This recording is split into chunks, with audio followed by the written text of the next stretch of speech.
İnstinktiv davranış formalarına heyvanların hamısında geniş təsadüf olunur.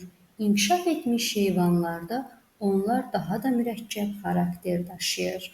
İnstinktiv davranış anadan gəlmədir.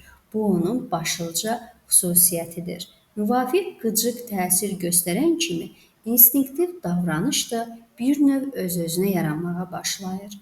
Lakin son zamanlar xüsusilə meymunlar üzərində aparılan müşahidələr göstərdi ki, nisbətən mürəkkəb instinktiv davranış formaları öz-özünə əmələ gəlmir. Onlar əsasən sürü şəraitində formalaşırlar. Bizim növbəti anlayışımız imprinting davranış anlayışıdır. Bundan başqa son zamanlarda aparılmış tədqiqatlar nəticəsində əldə edilmiş imprinting faktların müəyyən edilməsi maraqlıdır. Xüsusilə Lorenzin qazlarla apardığı təcrübələrin təhlili göstərdi ki, vaxtilə tamamilə və bütünlüklə anadan gəlmə irsi instinktiv davranışa aid edilən bir çox davranış formaları əslində həyatda qazanılmadır.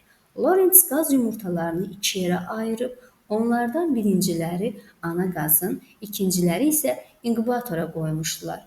Yumurtadan qaz balaları çıxdıqda onların bir hissəsi ana qazla birlikdə dən axtarmağa başlayır. İnkubator qazlar isə ilk dəfə Lorenzi görür və hər yerə onun arxasınca getməyə başlayırlar. Qaz balalarının hamısını bir yerə yığıb, üstəlik böyük bir qutu ilə örtdülər. Bir qədərdən sonra qutunu götürdülər. Qaz balaları öz valideynlərini, yəni ana qazı və Lorenzi görən kimi dərhal iki yerə ayrıldılar. Hərəsi öz valideyninin yanına getdi. Lorenz bu hadisəni imprinting adlandırdı. Imprinting sözü ingiliscə imprint həkk olunma deməkdir. Bu, quş və heyvan balalarının öz həyatlarının ilk çağlarında, ilk saatlarından və ya birinci gündən başlayaraq bilavasitə yaxında yerləşən mütəhərrik cisimləri təsbit etmək və yadda saxlama qabiliyyətinə deyilir. Müəyyən edilmişdir ki, əgər cisim və yaxud adam hərəkət etmirsə, qaz onu görən kimi dayanır. Halbuki yumurtadan çıxandan sonra qaz balalarının ilk dəfə gördüyü cisim hərəkət edirsə, o həmin cismi yadında saxlayır və onu görən kimi izləməyə başlayır. Mühit dəyişkəndir. Ona təkcə instinktiv davranış formasında uyğunlaşma əslində mümkün deyildir. Bu zəmində də heyvanlar mühitə həm də fərdi surətdə uyğunlaşırlar. Onlar öyrənmə, eləcə də bir çox hallarda təqlid yolu ilə müxtəlif vərdişlərə yiyələnirlər.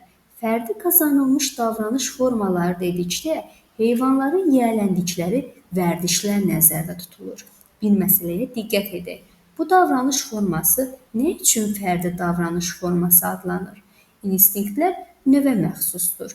Bu o deməkdir ki, eyni bir instinktiv davranış müxtəlif növə məxsus olan heyvanların, məsələn, itlərin hamısında əsasən eyni xüsusiyyətlərlə təzahür edir. Halbuki vərdişlər fərdi xarakter daşıyır. İki müxtəlif şəraitdə eyni növ iki itin birində bir cür, o birində isə başqa cür vərdişlər formalaşır. Yəni, onların formalaşması fərdi xarakter daşıyır. Lakin bundan asılı olmayaraq, fərdi qazanılmış davranış formaları instinktiv davranış formaları əsasında təşəkkül edir. Bu iki davranış formaları bir-biri ilə o qədər qarşılıqlı əlaqədə təzahür edir ki, hətta bəzən onları bir-birindən fərqləndirmək çətin olur. İmprinting faktların müəyyən edilməsi bu baxımdan da böyük əhəmiyyətə malikdir. İntellektual davranış da genetik cəhətdən instinktiv və fərdi qazanılmış davranış formaları ilə bilavasitə bağlıdır. Bu cəhəti nəzərə almadan intellektual davranışı başa düşmək olmaz.